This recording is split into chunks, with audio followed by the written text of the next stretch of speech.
South Korea will soon have a new president. Voting just wrapped up in a snap election triggered by the impeachment of Yoon Suk-yeol, the former president who imposed martial law late last year. Now, at this moment, an exit poll in South Korean media is projecting Democratic Party candidate Lee Jae-myung as the winner.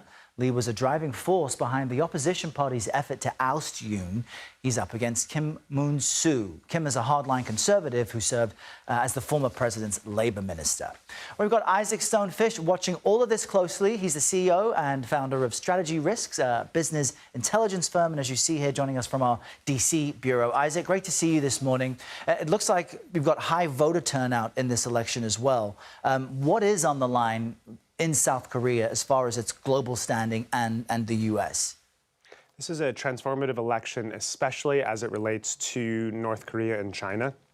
Lee, who is very likely to win, is far more accommodating of its belligerent northern neighbor and far more willing to strike deals with China and with Russia. Both candidates say that they're very pro-American, but in terms of which candidate is going to move closer to China and North Korea, that's absolutely the front runner. And what will Lee's priorities be? You've kind of spelled out what some of them are, but what is likely to happen, let's say, tomorrow? I think he will try to rebuild trust in the electorate. After the devastating announcement of martial law in December, there is a lot of distrust in South Korea. I think that's what Lee will say will be his first priority. And like so many leaders, his priorities will be domestic. When he looks international, I think it will be trying to forge a middle way between China and the United States and trying to keep a perhaps healthy distance from Japan, the old imperial rival. What would that middle ground look like with China? I'm interested to know how you predict that relationship might change under Lee.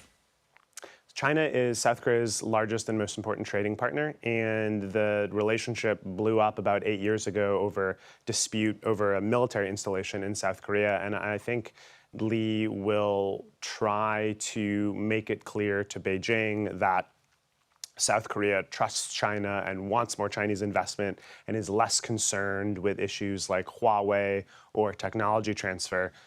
For the record, I think this will be mostly harmful for South Korea and certainly not in the U.S. interest, but I think this is what Lee is going to try to do. And might there be some barriers or hurdles to that goal? Well, certainly the opposition party will push back against that, and the U.S. will push back against that. I think the big question for U.S.-South Korea relations is which President Trump shows up vis-a-vis North Korea.